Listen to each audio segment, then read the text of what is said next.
Gênese no lar, Evangelho no coração. Manhã de oração, de bênçãos, de encontros, reencontros, meditação, intercâmbio com o mundo espiritual superior, com os amigos que em espírito se aproximam nos visitando, aonde nos encontramos.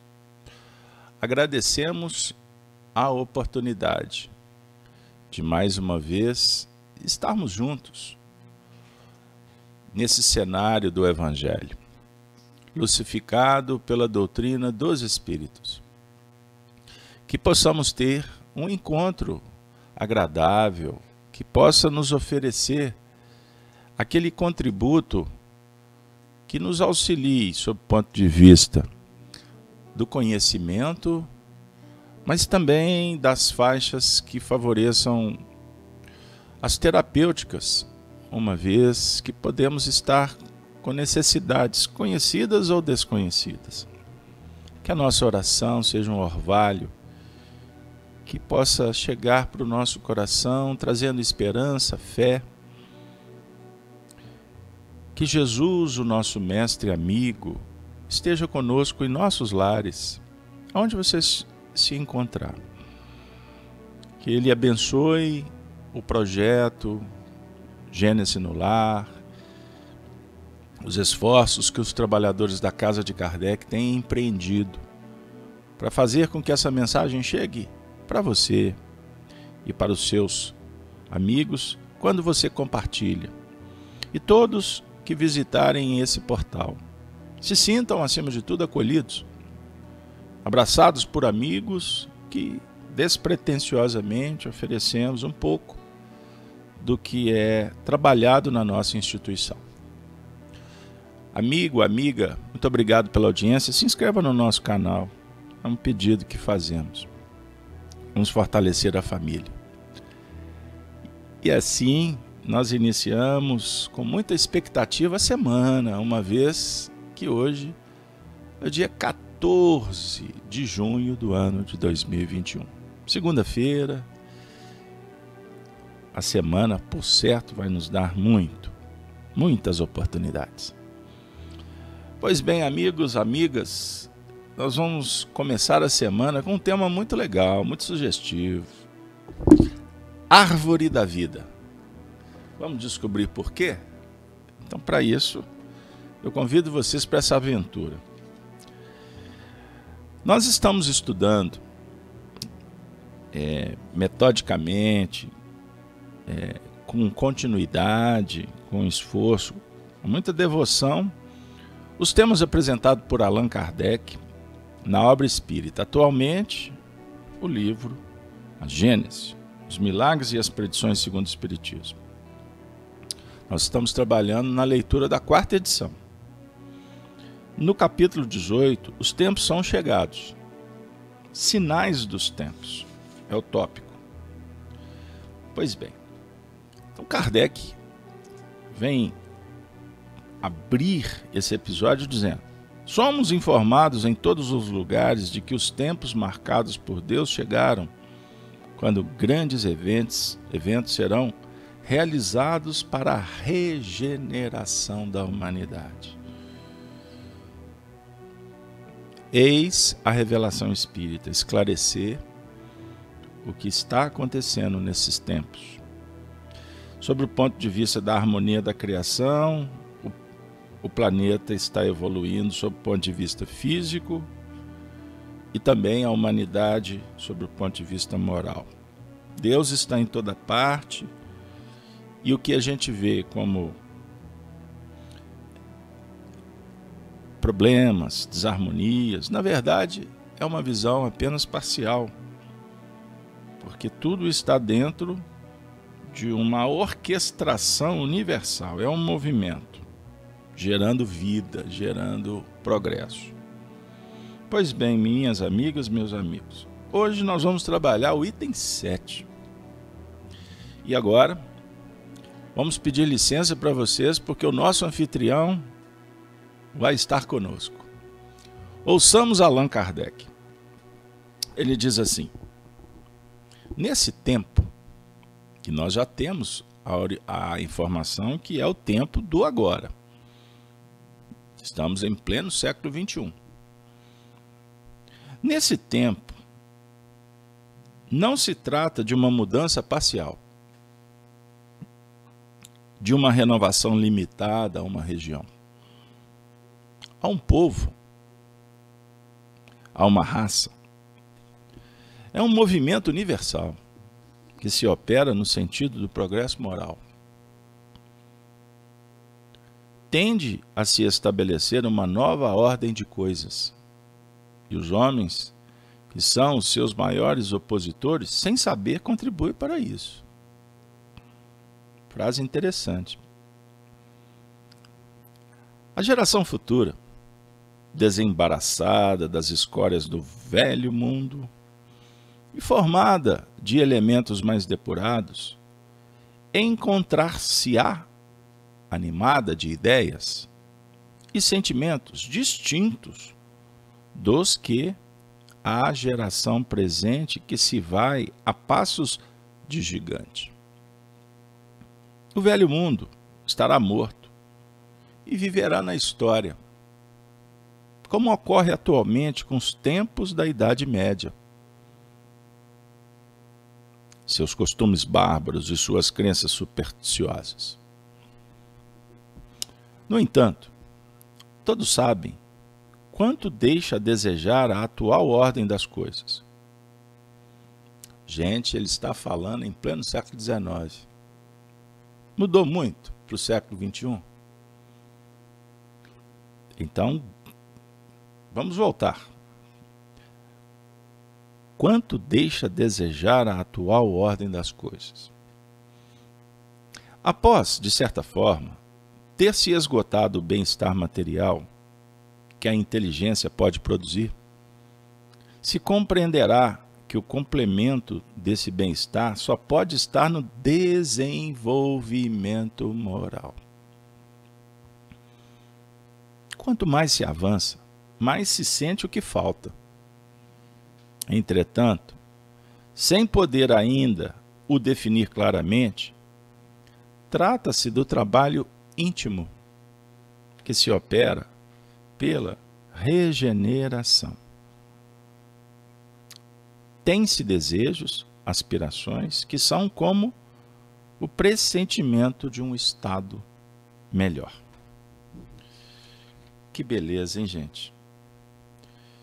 Então, quando Kardec fala em regeneração, ele faz referência à regeneração da humanidade, ou gerar a humanidade futura sobre novas bases. Você já parou para pensar que o nosso programa da manhã se chama Gênese no Lar? Regeneração, gerar vida. Eis o motivo que Gênese foi definido como o título do nosso próprio canal, canal da FEAC. Gerar oportunidades, gerar amizade, gerar estudo, gerar, regerar, recuperar. Que beleza! E nada melhor do que Kardec nas nossas manhãs. Pois bem, então fica claro que essa mudança, esse processo, e se é um processo, ele é cíclico, ele tem etapas. Podemos, apenas a título histórico, trazer na própria fala do Kardec, quando ele fala sobre a mudança e o mundo velho que vai ficando, e ele usa o exemplo da Idade Média, podemos dizer que o processo que estamos vivenciando, ele simbolicamente, ele começa a partir da Idade Moderna, da Era Nova, com a própria Idade Média que ficou. Qual a ideia principal da nossa Era Moderna, ou nova, como queira? Romper com a barbárie, com a ignorância da Idade Média. Então é um processo. Quantas coisas aconteceram? O rompimento da ciência com a igreja, as alterações de ordem socioeconômica, as revoluções sob o ponto de vista, por exemplo, industrial, a quebra dos grandes feudos, a monarquia. A Revolução Francesa marcando um território de mudanças. E olha que interessante, a Revolução Francesa pautada nos dísticos, liberdade, igualdade, e vislumbrando a fraternidade, bandeira que tem que ser empunhada, porém, a inspirar um novo tempo, pois ainda falta fraternidade.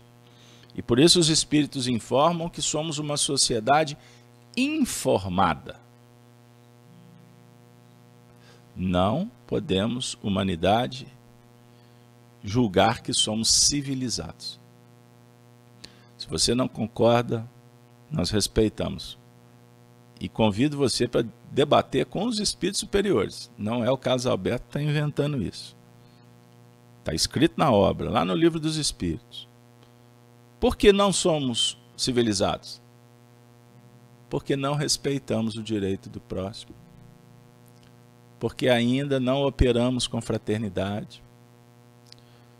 E diga-se de passagem, nem amamos a Deus verdadeiramente. Porque amar ao próximo como a si mesmo, não é assim? A lei e os profetas, o resumo? Pois bem, então, as mudanças estão acontecendo, não só em regiões, em povos, em raça, mas é um movimento geral, é universal, palavra utilizada. Muito interessante quando os espíritos falam sobre uma nova ordem das coisas. Tome cuidado, porque essa expressão também está sendo utilizada de uma forma complicada por aí, nova ordem. Pois bem, mas nós percebemos porque ansiamos. Olha que interessante, intuitivamente vislumbra-se esse novo momento. Há uma frase nesse texto também que chama atenção. A geração futura, desembaraçada das escórias do velho mundo, é formada de elementos mais depurados. Que elementos? Bom, boa parte que fizeram parte da anterior, que estão retornando, mais depurados, pelas vias da reencarnação. Então nós somos os protagonistas do ontem para protagonizar as atitudes para o amanhã no hoje. Obviamente com o objetivo de reparar, de reajustar, de aprimorar. Agora, tem também nesse mesmo pensamento, um ângulo que abre. Quando ele diz assim: encontrar-se-á essa geração animada de ideias e sentimentos distintos dos que a geração presente que se vai a passos gigantes. O velho mundo estará morto e viverá na história como ocorre atualmente com os tempos da Idade Média, seus costumes bárbaros e suas crenças supersticiosas. Então os costumes estão mudando. Alguns, outros não. Chega-se a ter a impressão até que pioraram, sob o ponto de vista dos desvios morais. Lembrando que naquele período lá atrás as coisas eram mais contidas, pois a força imperava, o medo se estabelecia entre os poderosos e os não poderosos. Certo? Então a gente pode até lembrar do ordenamento jurídico. As leis vieram para auxiliar nesse processo do equilíbrio. Mas nem tudo que é legal é moral. Então aí entra um outro debate, pois muitas vezes a própria lei ela favorece que hajam alguns vícios nos costumes. Mas é um processo. No entanto, todos sabem quanto deixa a desejar a atual ordem das coisas. Após, de certa forma, ter esgotado o bem-estar material que a inteligência pode produzir, se compreenderá que o complemento desse bem-estar só pode estar no desenvolvimento moral. Vamos dar um exemplo? olha para dentro da sua casa. Quando a tecnologia tem lá o computador, tem o micro-ondas, só para citar os benefícios conquistados. Isso é um direito inalienável da humanidade. Pois bem, mas não necessariamente o lar está arrimado sobre os princípios morais. Então não adianta. O indivíduo tem tudo, mas falta. Por exemplo, o respeito, a solidariedade, o amor. Aí a gente fala assim, meu Deus, eu tenho tantas coisas, mas falta alguma coisa.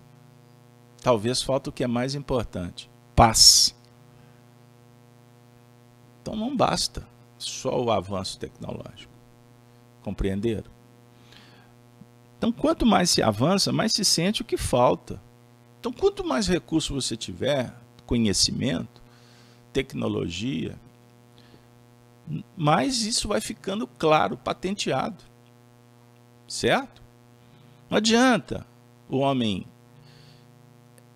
viajar para as estrelas e continuar perdido no que remonta a ele mesmo. Compreenderam? Aí eu vou me recordar do Jung, quando disse: é mais fácil o homem viajar à Lua do que dominar a si mesmo. Isso é uma reflexão filosófica. Não adianta a gente ter, vou brincar com vocês, não adianta a gente ter um carro super evoluído, né? Uma BMW, uma Ferrari, que atinge velocidades assim extraordinárias em poucos segundos, se isso está nos precipitando para a queda. Talvez é melhor a gente voltar às bigas romanas. Só para fazer um paralelo com a nossa história antiga. E olha que fizemos muita bobagem com as bigas. Aí, filosoficamente, tem inclusive um pensamento que eu compartilho. Que diz o seguinte: nesse caso é melhor a ignorância total do que o conhecimento em mãos inábeis, em caráter débeis. Não foi assim que, por exemplo, a ciência chega nas questões atômicas? Foi um grande feito. Quantos benefícios? Mas o próprio homem desenvolve uma bomba que faz destruição em massa. Conta-se, podemos conferir isso depois, que Santos Dumont teve uma depressão quando viu o avião, que nos seus sonhos era para encurtar distâncias, levar remédios, estava sendo utilizado para jogar bombas e dizimar vidas. Ele ficou entristecido. Seria o mesmo que a gente ter o conhecimento, por exemplo, sob o ponto de vista da reencarnação, da relação com os espíritos, e a gente se descobrir ainda pisando nos outros, sendo indiferente à dor. Compreenderam como é complexo o assunto? Eu recebi uma mensagem em uma dessas lives que fizemos semana passada de um companheiro questionando o porquê da apatia do movimento espírita em atender os sofredores. Aí ele dá exemplos, como foi o testemunho dos cristãos, como é que foi a performance de Eurípides Bassanufo na pandemia, e os espíritas todos trancados dentro de casa. Quando eu vi essa manifestação, compreendi e calei fundo os meus anseios, e nem sei como respondê-lo, porque é uma reflexão muito importante, ela não pode ser desconsiderada. Então nós estamos, por exemplo, para evitar o coronavírus, indiferentes ao desespero das pessoas, à fome que elas passam. Então é para se pensar, para se pensar.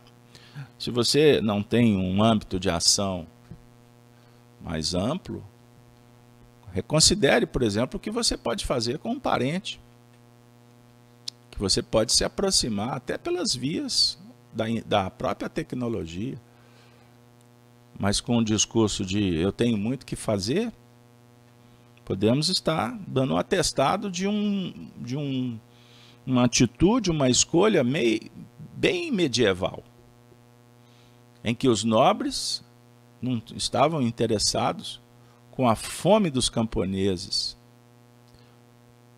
Lembram disso? Como que os alimentos eram jogados pelas janelas dos castelos? Vamos lembrar do tempo da escravidão, quando, por exemplo, um escravo com dificuldade de alimentar a prole invadia uma despensa para pegar um pouco de fubá, e o que acontecia com ele quando era pego? Tronco, chibata, morte, para dar exemplo. Pegaram aí? O mundo mudou. Mas e as nossas posturas? Pois bem, amigos, agora tem aqui uma ideia final que eu não posso deixá-la. Que dentro dessa reflexão kardeciana, ele fala que os homens se tornam muitas vezes os maiores opositores sem saber e contribuem para o progresso. O que ele está falando? Ele está chamando a gente para uma reflexão de um profundo mergulho num tema complexo. Porque quando nos deparamos com os frutos teratológicos, com os comportamentos contraditórios, com as aberrações que causam perplexidade, meu Deus, como pode? Ele está dizendo que o próprio homem se torna instrumento de escândalo para que a necessidade das mudanças se faça. Entre outras palavras, ele traz Jesus para o diálogo quando o mestre ensinou que os escândalos são necessários, mas ai de quem os pratica. Isso consola. Isso nos deixa, sim, não indiferentes, mas conscientes de que as aberrações, elas fazem parte. As contradições. Você vê o indivíduo, por exemplo, defendendo algumas ideologias, que você fala assim, meu Deus, está fundamentado em qual lógica? A não ser do seu ponto de vista. Mas ele está no aprendizado. Ele está envolvido pela própria trama do sistema que engana para se manter. Perceberam como é complexo o assunto? Não é que a gente tenha verdade, não é isso. Mas tem questões de ordem social, econômica, política, que são muito elementares. Você vê claramente o que sugere, qual é a ideia, qual é o interesse que está por trás. Mas, ao mesmo tempo, milhões de pessoas engaioladas nessas ideologias. Eu falei assim, mas aonde que vai parar isso? No mundo perfeito. Mas para isso é necessário um processo chamado regeneração. E para finalizar mesmo, eu acredito que o grupo pegou. Todos ficaram atentos com a seguinte frase: quanto mais se avança, mais se sente o que falta. Entretanto, sem poder ainda o definir claramente, trata-se do trabalho íntimo. Ponto. Que se opera pela regeneração. Gente, essa frase, ela tem um fundamento doutrinário tão claro e a gente não consegue ver. Explica-se então o porquê do comportamento contraditório ao que Kardec prega, no próprio meio espírita. Nessa frase aqui. O que ele está dizendo? Que a regeneração se faz no plano íntimo. É o trabalho consigo mesmo. Ah, mas temos que revolucionar o mundo lá de fora. Sim, vai com Deus. Opção de cada um.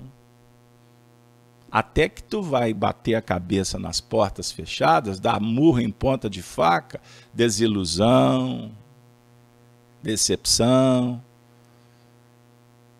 e perceberás que o reino de Deus está dentro. E precisa de ser descoberto, construído, aprimorado, enfim. é a transcendência, a iluminação. Pois bem, minha amiga, meu amigo, se pudesse, a gente ficava aqui muito tempo parlando, mas o mundo aguarda a operação. Por isso, eu gostaria de, nesse momento, agradecendo o apoio, as lembranças que os Espíritos nos oferecem, convidá-los para uma reflexão final, buscando a base no Evangelho segundo o Espiritismo, no capítulo 18, muitos os chamados. No item 16, pelas suas obras é que se reconhece o cristão. Não farei a leitura do texto todo, porque é muito extenso, mas vou ao antepenúltimo parágrafo. Peço licença. É uma mensagem de Simeão, que foi oferecida para Kardec em 1863, quando ele, como uma mãe, um pai que nos coloca bem pertinho, num diálogo assim muito especial, muito carinhoso, ele vai dar um conselho. É dica, viu, pessoal? E os espíritos conversam com aqueles que estão interessados. Alguém pode dizer assim, nossa, que moralismo. Bom, isso é um direito seu de pensar. Porque para nós é tudo que eu preciso. Vou colocar na primeira pessoa, porque eu estou sendo sincero. E eu não posso responder pelos demais. Mas para mim é tudo que eu preciso de conselho. Eu preciso de esclarecimento, eu preciso de conhecimento compartilhado por quem tem autoridade. Simeão diz assim, para você e para mim e para todos: abri, pois os ouvidos e os corações, a razão e o sentimento, a sabedoria. Meus bem-amados, cultivai essa árvore da vida, cujos frutos dão a vida eterna. Aquele que a plantou vos concita a trabalhá-la com amor, que ainda havereis dar com abundância seus frutos divinos. Conservai-a, tal como Cristo vô-la entregou. Não a mutileis. Ela quer estender a sua sombra imensa sobre o universo. Não lhe corteis os galhos. Seus frutos saborosos caem, abundantes, para alimentar o viajor faminto, que deseja chegar ao termo da jornada. Não amontoeis esses frutos para os armazenar e deixar apodrecer, a fim de que a ninguém sirvam. Muitos são os chamados e poucos os escolhidos. É que há assambarcadores do pão da vida, como os há do pão material. Não sejais do número deles. A árvore que dá bons frutos tem que os dar para todos. Ide, pois, procurar os que estão famintos, levai-os para debaixo da fronde da árvore e partilhai com eles do abrigo que ela oferece. Não se colhem uvas nos espinheiros. Meus irmãos, afastai-vos dos que vos chamam para vos apresentar as sarças de caminho. Segui os que vos conduzem à sombra da árvore da vida. O divino Salvador, o justo, por excelência, disse, e suas palavras não passarão. Nem todos os que dizem, Senhor, Senhor, entrarão no reino dos céus. Entrarão somente os que fazem a vontade de meu Pai que está nos céus. Que o Senhor de bênçãos vos abençoe. Que o Deus de luz vos ilumine. Que a árvore da vida vos ofereça abundantemente seus frutos. Crede e orai. Entrarão somente os que fazem a vontade de meu Pai. O diálogo é em torno de uma nova era que se iniciou. Está em franco desenvolvimento. Que nós possamos usar os recursos para sermos coparticipantes, para sermos engenheiros e ao mesmo tempo operários desse grande projeto. Pois o Senhor convida a todos. Mas nós é que fazemos a seleção. Somos nós que escolhemos. Pois há respeito. O amor está estabelecido. E o amor não constrange, o amor não briga, não grita, não espera resultado. Amor é amor. Que a gente possa amar. Agora tem uma frase aqui que eu gostaria de compartilhar com vocês para concluirmos o trabalho. Quando ele diz que só podemos entrar se fizermos a vontade do Pai. Você pode perguntar, e aonde está escrita a vontade do Pai? Na consciência. Aprendamos a ouvi-la. E entrar é fazer a vontade. E a dica é sermos as próprias árvores da vida. Compreenderam? Se o assunto é para trabalhar ao nível íntimo, como eu vou entrar para dentro do coração? Basta olhar. Eu fecho a porta de fora e vou olhar para dentro? Bom, existe a reflexão, mas o que realmente chancela o mergulho sobre você mesmo é a prática, é a ação. E é esta envolvida pelo Evangelho. Explica melhor. Quando você faz o bem, e o bem se expressa em você e no próximo, nós estamos estabelecendo esse reino. Ele vai sendo conhecido.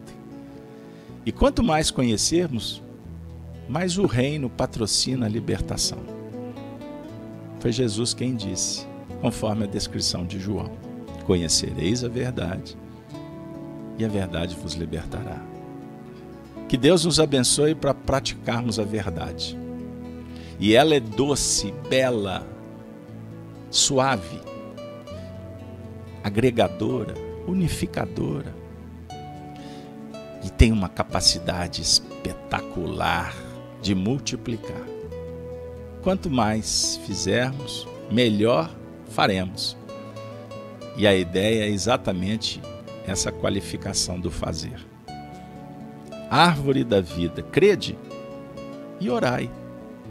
Sejamos humildes, sejamos árvores, árvores que dão bons frutos.